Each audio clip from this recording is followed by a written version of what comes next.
people inherit being confident at certain things and not so confident at other things.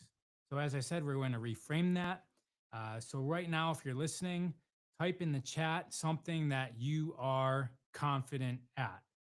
I'm definitely confident at using my body within space, being aware of my body, mostly because I've been a lifetime athlete. Started playing hockey when I was 3 years old, did that for 20 years, and then went straight into a career as a professional CrossFitter, professional gym owner. Did everything beyond the sport of CrossFit because most people think that CrossFit has to do with pull ups and thrusters and running. It doesn't. It has to do with being good at every single thing that you can imagine. So I still do CrossFit because meditation is CrossFit.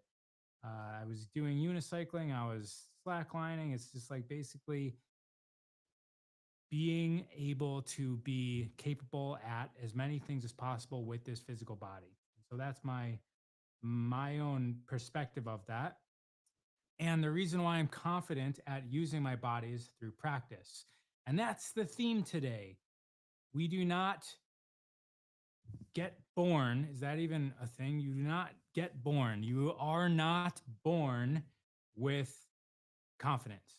Confidence happens through action. Confidence happens through action. And so this can be a turning point for you if you feel like you are waiting to act on certain things in your life. You're waiting until you're confident. That will never happen because confidence happens through action. It is not innate. It happens to those who stop waiting and take action. Confidence comes after action. It doesn't come before action to make action easier. And so if we look at, should I do this? Yeah. So there's this little cycle right here. We have our beliefs, and if our beliefs lead us to action, then we know that the things that we do are an experiment that will lead us into an experience. And so we allow for actions to be taken. And when we act, there's a result, whether it's positive or negative, you get evidence. And that evidence will lead to confidence or it'll lead to exposure in a route towards confidence. Let's say you fall off your bike, you realize, like, oh, I lean too much to the right. Now I need to lean a little bit to the left. And you can go back to the beginning of the loop and you can believe that maybe you need to lean a little bit more to the left. And so you act on that, you get the results, and maybe you fall to the left. And you're like, okay, that belief was a little bit off center. So I'm going to lean a little bit less to the left. And then let's say you get a positive result, evidence, and then you get confidence. And then that's going to expand your awareness of what you are or are not confident of. Eventually, you learn how to ride the bike. And now you're expanded beyond that. And you're not even considering a need to be confident at riding a bike because you just are someone who rides a bike. And that's what action will lead us into. Action leads us into confidence. So, waiting to act for confidence is a lost cause, which is the whole point of the reframe, which is being presented here right now. For some reason, you're watching this. And so, up to you to determine what that is, why that is, and then devote to yourself. Devote to yourself on what is in front of you. I always like to remind myself that if someone or something is in front of me and must be important, it must be. It must be so important to me. Otherwise, it wouldn't be happening. And I must be that important to it or him or her or whatever the experience is, or else I wouldn't be there. If you find that I'm slurring on my words, because this is a surprise to me, it's a complete surprise to me. I didn't know I would be talking like this right now, but I just looked at the time. It's around 8 p.m. I've been up since 3 a.m. Pacific time, um, driving all over Texas, getting on an airplane, coming back to LA, and I just landed. I just got home. It's been like a 15-hour journey of driving from the south of Texas to the north of Texas, and then getting on a plane and then coming here. So uh, the brain is responding. All right. So we're going to do an exercise in a little bit that's going to allow us to grasp hold of confidence, meaning it allows us to test drive what confidence is because there's a lot of power in visualization. When we can visualize, when we can envision, then we can embody a thing. And when we can embody a thing, then our body remembers the frequency, remembers the signature of said thing or chosen thing. And you can tap into that when you're actually going through it in real life. You can also recognize that signature when components of reality either match that signature or don't match that signature. And so going through visualization exercises allows us to tune in to what it feels like to be embodied within the reality that you are envisioning. And then there's also a reverse effect where you are also cascading out of you this frequency, this memory, this remembrance of this reality. And reality will start to recognize you. People that may also be aligned with that reality will be attracted to you. Seemingly random events will happen because you're vibrating or singing or speaking or acting at that tune. And so that's the power of visualization. And don't take it from me, literally watch anybody who's done anything great, and they will tell you that they thought of it first. Very rare that somebody's just like walking down the street after getting up thinking absolutely nothing, and then voila, greatness happens. Usually envisioned, I would say always envisioned by somebody, even if you're just a random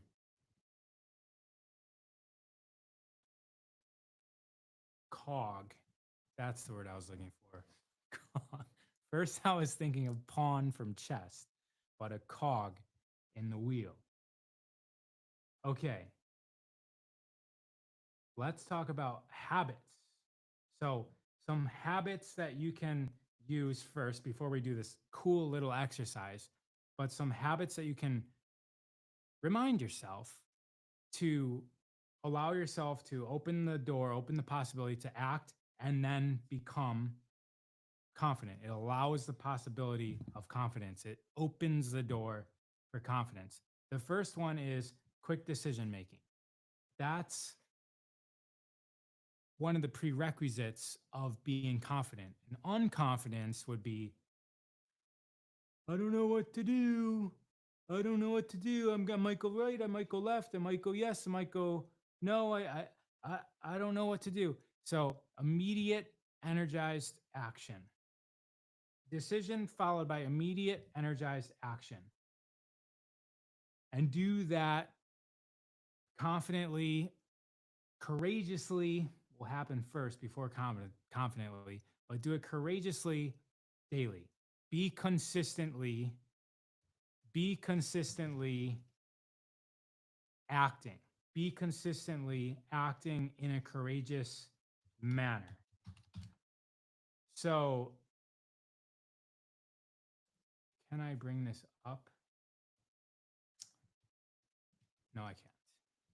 All right. Stay true to your word. So, one of the most important things about confidence is that you have trust in yourself. You have faith in yourself to do what you intended on doing. And so, a trait, a habit of someone who's confident is finishing what you said you would finish, starting what you said you would start. And so staying true to your word has more to do with yourself than another person. That's a side effect of your own trust in yourself. You know, people that can't trust themselves have a hard time trusting other people, and other people definitely don't trust them because it shows. Usually they're overcompensating, trying to put on that smile to seem and people please. Unfortunately, we're really bad at hiding our intentions. That's because our heart is a more powerful communicator, meaning it transmits to and from reality and other people. It's more powerful communication than words that gets processed by the mind. And so the heart can feel intentions before the person even walks into the room. And you're not going to be able to outsmart somebody's heart. They might fall for you. Their mind might outsmart their own heart. No, that's not right. The mind might force and overpower their own heart, but you didn't. It was their own mind that maybe you convinced their mind, and then their mind forced their heart into the corner. They put baby in the corner. All right. Melissa Madison saying, I am developing practices for expanding my imaginary world. Okay, I just stopped and absorb that. The landscape is elaborate, and I am creating a dictionary for myself to cultivate more expansion of my imagination. Pre visualization, too. That is really cool. Creating your own dictionary. So that was who wrote J.R. Tolkien. J.R. Tolkien, who wrote The Hobbit, which I read in like middle school. It had to have been like sixth, seventh, or eighth grade. But then also the Lord of the Rings series. So J.R. Tolkien, John Ronald? I think John Ronald. You guys don't know that my actual birth name is Ronald. So Ra is short for that. It's actually short for Ronnie, but that was also my name. And so was Ravi, which is my spiritual name. So Ra is short for all of them. But John Ronald Tolkien also developed his own language. And then that helped to facilitate the imaginatory world that was obviously very powerful. Genuine alignment to trust. All right. The heart transmits to and from more powerful intentions than word. I'm confused a little. Listen to your heart. The heart, just listen to your heart. I notice with myself, it's a projection of what my mind really wanted to see. And often that breaking of the projection through experience helps me bring me closer to trusting my heart's truth. The the mind's job is to make sense. It doesn't know. It's to make sense with in the paradigm that you have constructed. It's like a computer that is running a program, And when it comes across an obstacle, it's attempting to solve the obstacle with its own program. It doesn't really have an ability to perceive outside of its own program. The heart is different. The heart is an electromagnetic resonator. It's creating a field, and fields interact with other fields. And that interaction allows for the merging of those fields. And so there is a transmission of information within that transcends the mind. The mind may feel that it might be able to use its own program to decipher that, but the heart will feel things that you might not even have words for. You might not even know they exist. And it's more of an observance that you can watch what your body is responding to, what your heart, what your emotions, what your energy is responding to. And everyone reads it differently. And so I don't want to box anybody in. Some people, like even the gut reacts, right? The gut reacts with, you get that gut feeling. Like I'm not making this up. Like that's where like things like a gut feeling. And you heard like trust your heart, follow your heart. It's because your mind is telling you what you learned in school. I must do this, or it's telling you what your parents taught you to do. Ah, da, da, da, da, da, da. Go be a doctor, go be a lawyer, go take over the family business. And your heart is pulling you towards music or botany or living somewhere new. And that's the difference that I'm talking about here. Okay, where are we at?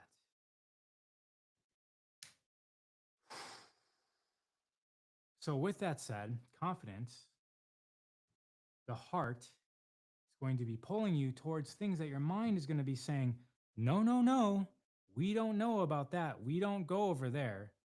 And so, a lot of people trust their mind over anything because that's how we're programmed. We're literally valued as youth in school based on what our mind can regurgitate out, either verbally on paper or nowadays on a computer, on a device. The mind is valued in our society. And so when the heart pulls in directions that we don't quite understand, and fear is there because there's not confidence, because there's not action, because the mind isn't calling the show. And when your heart pulls at something, it's pulling you. It's basically the way that fields interact is that the stronger field is going to start to merge and overpower the weaker field, and they'll create a mean field, like an average field, but it's going to be more centered, more weighted towards the stronger field. And the stronger field is what is in alignment. And so when you think about your journey in life, what is in alignment to you is what is resonating to you. And if you are getting this pull, it's your heart. And remember, I talked about transmitting information. It's your heart sensing a reality field that you belong in. And your mind can very easily stop that. You can very easily self sabotage that. Super, super duper easily self sabotage that. And it's as simple as just not acting. It's as simple as trying to justify and talk yourself out of it. It will happen like you listening to a friend who is also led by the mind and wants to keep you exactly where you are right now as they know you. Your parents will do a really good job of doing that. Your siblings will do a really good job of doing that. They know you to be in their reality resonating at their field. When you start to feel attraction towards another reality field and you start to verbalize that, of course, it doesn't make sense to anybody in your current field because they're in this field. And so, this is why people that keep things to themselves and just act end up powerful because they are going to be more in alignment, not with them, not just with themselves, with their own heart, but with the entire field of reality around them. Now, the reverse is you don't act, you listen to the others, you self sabotage yourself, you stay where you are, unhappy, unfulfilled. The mind is telling you one thing, the mind is telling you A, and the heart's telling you B. Now, your entire field is like this. It's completely out of whack, not aligned, and the field around you is also not aligned. And so you keep on getting these visions of this other field of reality, and it's just consuming you, and you're stuck in this one that you're currently in, and you're just a mess of incompetence, confusion, shame. Yeah, I shouldn't put that's some people can forget I even said shame because that's just the experience that you would be experiencing now. You could be experiencing this with joy as well and with pride that you've made it this far doing the same thing. So your emotional spectrum can vary within this state of being. However, there's what your heart knows. All right. And all of this is about confidence. Confidence to unwind all of that and act so that you're confidently, courageously within the reality fields that are most in alignment with you. Dr. Gabor Mate says that siblings don't experience the same parent slash human experience as each other. I mean, literally none of us experience any part of life like anybody else. Nobody, which is insane. So not only are the parents interacting with the kids differently, but the kids also have a different program, each and every single one of them. Even if they're similar, they're different. And it's like if you're both born and you're just 1 degree off, as time goes on, it's like that 1 degree gets validated and it pulls you even further apart. And you're from the same family, but you have completely different experiences of life. Alignment is observing and acting on this pull you are talking about. Yes. And align, right? So when I'm saying pull, we're talking about align, intention. Intention means that your your intention with a reality. Infinite realities, your intention with one of them. Alignment means you're coherent, you're cohesive, you're synergetically thinking, acting, feeling the same. And that field is magnetic, powerful, strong. Okay, each sibling is in a different feeling. Right on. Okay, let's move on. First of all, if you have anything that you're confident at and you reverse engineer it and you think about the actions that led to that, like I shared at the beginning, I was saying that I'm very confident using my body. I can do a lot of things. Perceivably, like anything that I could think of, I was able to construct and practice how to use my body, juggle, dance. I even somehow ended up in 2 twerking classes in my life, completely just in a place where that happened for fun mostly. One was at circus school, another was at a birthday party, just down for it, moving my body in different ways, accuracy, every sport I could play, had a chance to play growing up. I played hockey for 20 years, as I said, tons of fighting, martial arts, lots of movement, lots of practice. I'm confident at it. So think about the things that you're confident at, even just things like driving, which I also use as an example. Turning on a light switch when you enter a room, that stimulates this stuff called brain derived neurotrophic factor, BDNF. With movement, BDNF is used slash created in the brain, and that makes the dendrites of the nerves, when they start to connect, BDNF solidifies those neurological connections because we have neurological plasticity.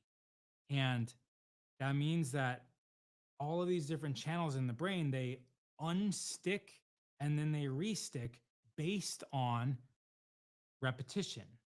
And so if we think a certain way, certain channels, like I mentioned shame earlier, if we're constantly thinking shame, then these channels are really fused together, and BDNF does that. And it's really, BDNF increases with movement. I'm just saying that because it does. Things with the brain move. This is why I have selfexpansion.app, my member based application where we work on body, mind, spirit, because they're all one. You can't have one with the other. Going to school and learning isn't as effective as going to school and learning with gym class, with recess. Those things allow us to embed those codes.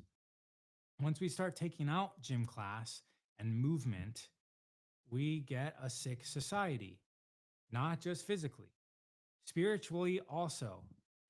And so, what I do is I do psychological reprogramming exercises along with physical movement and breath work and energetically connecting to ourself and expanding out into a greater version of self. Call it what you may. And so BDNF increases our ability to learn, our ability to act, our ability to be confident. And it's a lot done. It's mostly stimulate. It's proven to be more potent with movement. Like scientific experiments where they have kids get to school an hour earlier and run a mile, walk or run a mile before school. And then double blind, placebo, all that study. And the kids that don't do the mile before school have poor performance compared to the ones that do. While I've been talking about that, I've been trying to think of the book where that is in. And for some reason, I feel like the name of the book is Spark, but I want to say it's been like almost 20 years since I read that book. Let me just look at, so I've got this Spark book.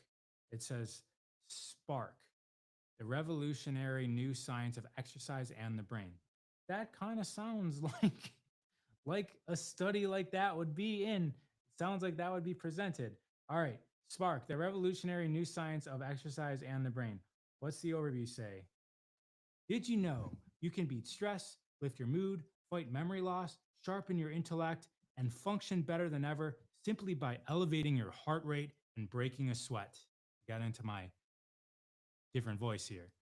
The evidence is incontrovertible. Aerobic exercise physically remodels our brain for peak performance. In Spark, John J. Rady, MD, that's the author, embarks upon a fascinating and entertaining journey through the mind body connection, presenting startling research to prove that exercise is truly our best defense against everything from depression to ADD to addiction to aggression to menopause to Alzheimer's, filled with amazing case studies, such as the one I was talking about. Oh, it says it right here, such as the revolutionary fitness program in Naperville, Illinois, which has put this school district of 19,000 kids first. Oh, here it is. First in the world of science test scores. Okay, so maybe it was beyond just like the comparing it to people that don't. Oh, yeah, that's right. It was actually a very poor performing school. Now that I'm remembering 20 years ago, and then it became the best in test scores. First, 19,000 kids first in the world of science test scores because they essentially, I think, were jogging or running or walking a mile before school, from what I remember. Anyways, move is the point of that. If you're looking at increasing your mind's potential, your brain's potential, and it goes beyond the mind, goes into even just the energetics of the body. And guys, know that books like this, they're just scratching the surface of what's possible. Movement, things with brains do, they move. There's even a type of, I think I learned this in this book. There's a type of jellyfish that has a brain, and I'm getting on a wild tangent here, but it's just to say that action is necessary for psychological reprogramming. And we do that in my app. Just a little where to get that. We do a different exercise every single week, and then there's over 150 exercises there where we do this. But anyways, there's a jellyfish that has a brain when it gets born, and then essentially it goes and finds a resting spot and essentially just sits there. And then it can mate and do all of its processes without moving. It essentially becomes like a plant. So it goes, plops itself down, attaches, and then eats its own brain, and then finishes off its life cycle without a brain because it doesn't have a need for the brain anymore. And that's not to say that things with brains are not conscious, because consciousness doesn't happen in the brain. Consciousness is happening through the entire body, including the brain. The brain is allowing us to have some sensation. It's taking in and recognizing patterns. There's never been consciousness found in the brain. Never, ever have they said, this is consciousness. This is where consciousness is happening. Consciousness is dependent on a lot of the things in our body as well, including things that aren't even human, like the trillions of bacteria in our gut, which is why that's so important to me as well. Okay, okay. Let's do an exercise. This is for you. If you guys have a piece of paper or a pen, I would invite you to write it down. And actually, I think I'm going to write it down on a screen as well, because I'm going to stop for a second while I do this. So, actually, while I do that, I'll just tell you guys right now. List 5 actions that you've been avoiding in your personal growth or wellness journey, or just your journey, your business journey, your entrepreneurship journey, your relationship journey. What's 5 actions you've been avoiding in your personal growth? What's 5 actions you've been avoiding in your personal growth? I'll say in your self expansion journey.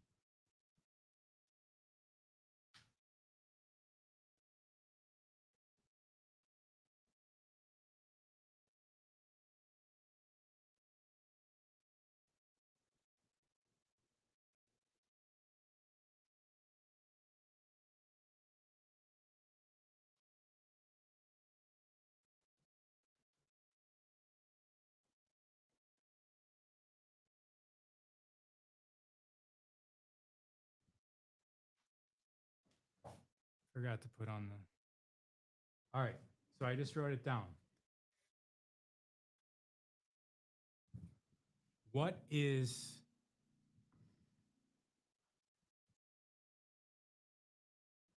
it should actually be what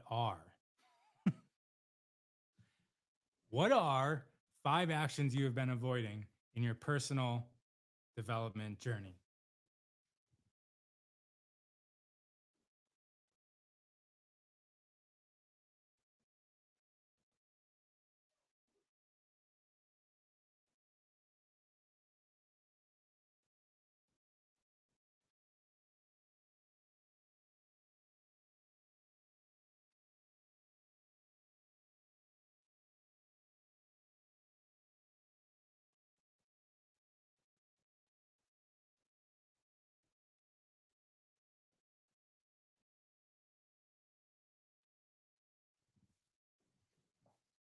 What are 5 actions you've been avoiding to expand yourself physically, spiritually, energetically, with your relationships, with your finances?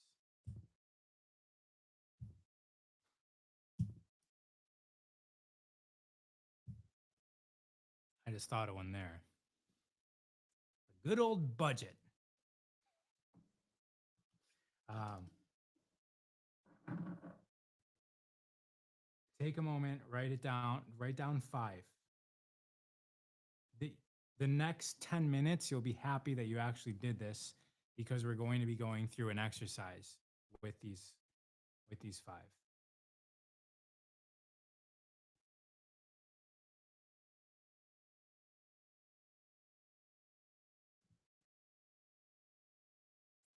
We'll give it 20 more seconds. I actually just did this with my Purium organization, and people are having a very difficult time coming up with 5. And I feel it's just because you're not in the game. If you're in the game, you really know where the improvements are. And so you can't think of 5 things that would expand your development if you go into them. You really just have your eyes closed. And so think, what are 5? And I feel that when you get to that wall and you can't think of anything more, that's similar to like when you're exercising. Like, let's say you're doing classic bench press or something, and you're getting to like your like comfort zone, and you're like, I can stop here, or even like push ups or anything, squats, whatever. But then you're like, you go past that, right? And you do like maybe 2 or 3 more reps beyond what you've ever done before. And that's where you force your body to adapt because now your body's done something it's never done before. And it's going to go through an adaptation process because the way that exercise science explains it is you broke down your body. You broke down your body and now it needs to repair itself, which is very superficial, like robotic way, like minimized. I feel it's a little bit more than that. You're aligning to a stronger version of yourself, and your body is reframing itself around that. And I feel that when you're in this self-discovery phase that we're in right now, where I'm asking you to write something out, sometimes I have people journal for 20 minutes straight, and you get sick of thinking like all the comfortable stuff that those neurological connections are already there, you're aware of, that all gets done in 5 minutes. And then you're expanding into yourself and allowing your awareness to adapt and become part of you. All right. I think I've blabbled enough so that we got 5. So we got 5. The next thing that we do now, can I erase that? No, I can go off to the side, can't I? All right. Now what we're going to do is pick the most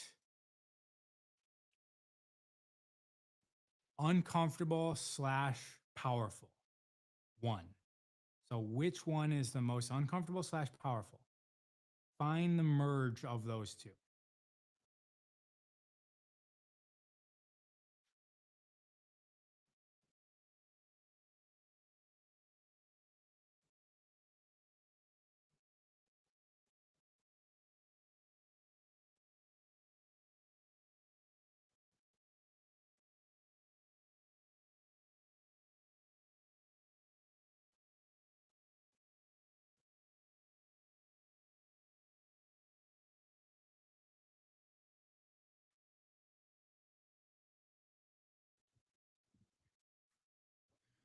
So what I mean by that, and let me make sure that you guys can see this.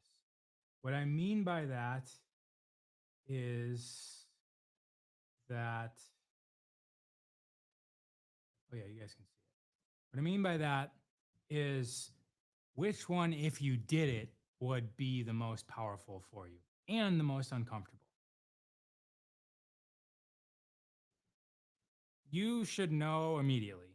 And then your mind's like, well, maybe this other thing is a little bit easier. You will know immediately. All right. Will I have room? Yes. All right. So, got a comment here. Mine seems to be one total picture that I broke up into parts. Can I keep the whole picture?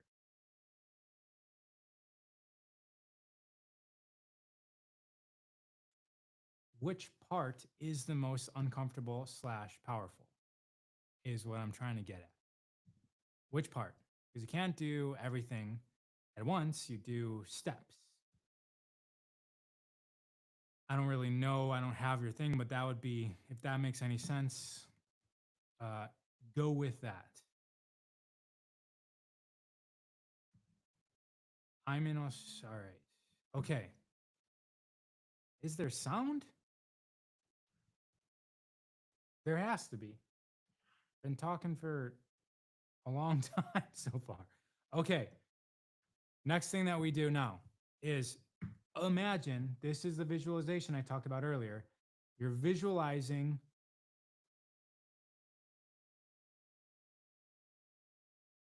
what your life would be like, who you would be if you took this action every single day for the next 30 days. If I took this action daily for the next 30 days, fill in the blank.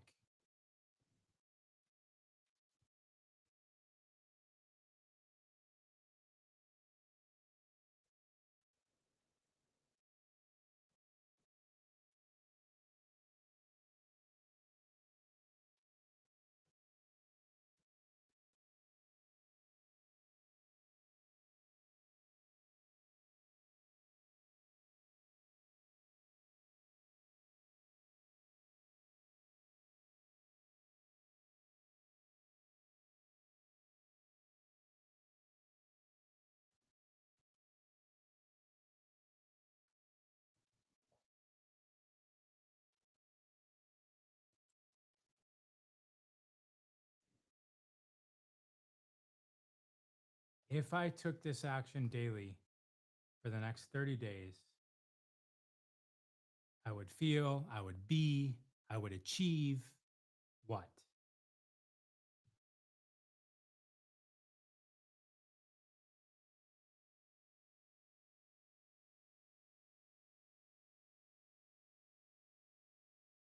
We're getting some comments here.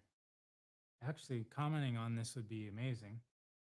The most uncomfortable slash powerful thing for me, it was cold calling some. The most powerful, uncomfortable, powerful thing to do is downsize possessions. I am clinical OCD hoarder. I realized that maybe the question about the sound is when I was up at the board writing because I didn't bring my microphone with me. Because last time I did that, I forgot to change the sound back and yada, yada, yada. well warranted. Visualize for the next 30 days what would shift in your life. You're not committing to it, just visualize.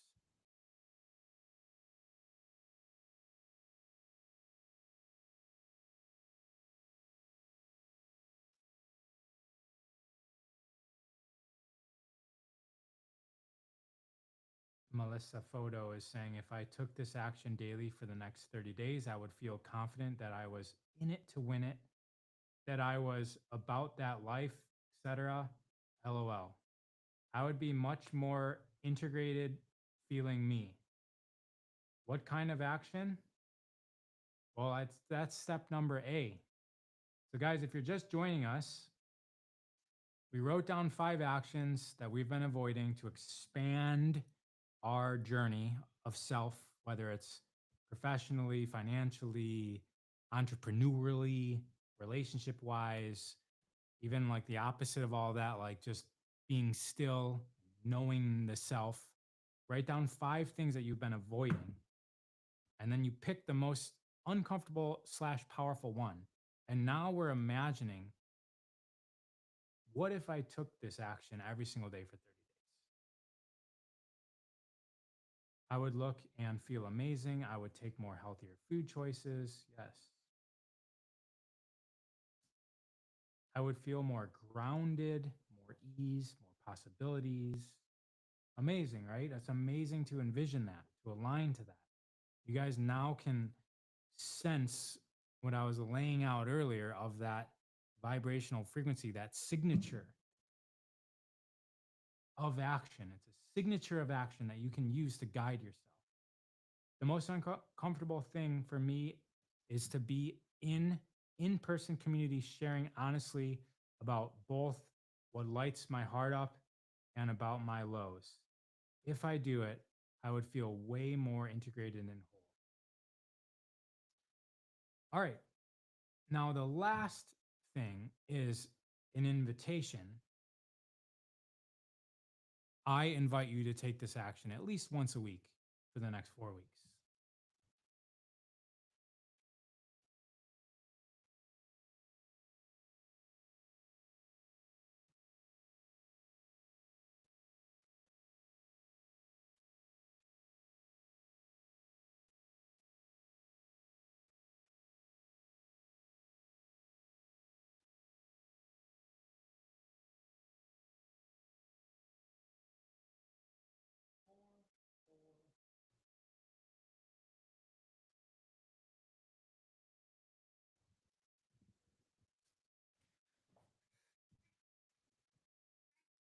And that, my friends, is an experiential learning exercise. Super simple to do. And when you integrate it, that's where the power comes from. And this commitment is also going to add what I was talking about earlier, which is trusting yourself.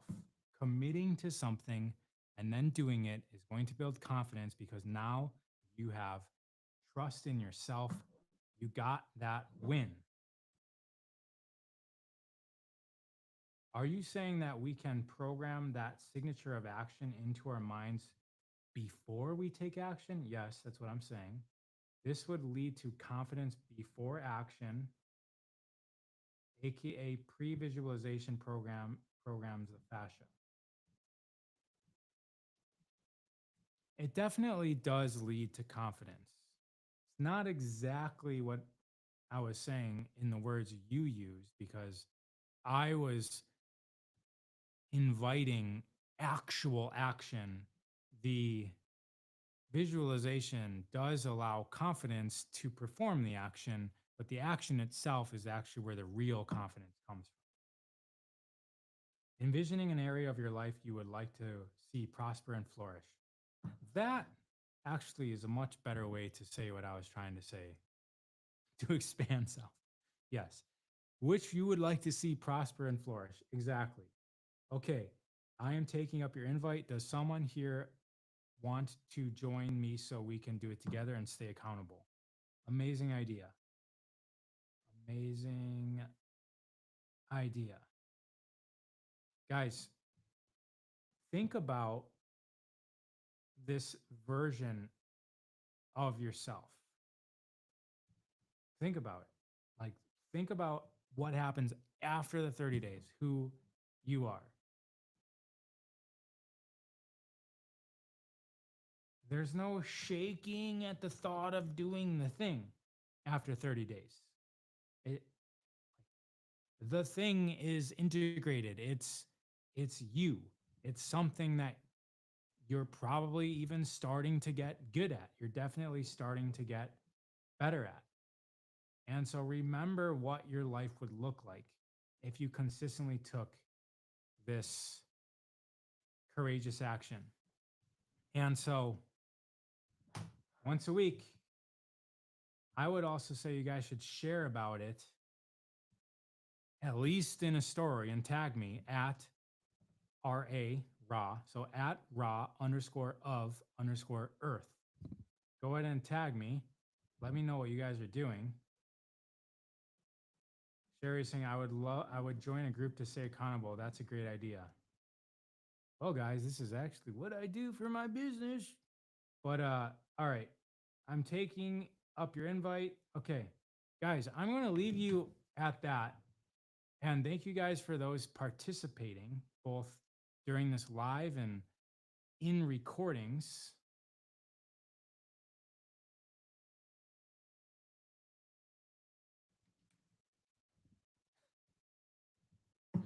I'm just reading another comment that's pretty funny. Someone's asked me to turn up the sound, but then they said they have major renovations going on at their place, which is probably why you can't hear me. All right.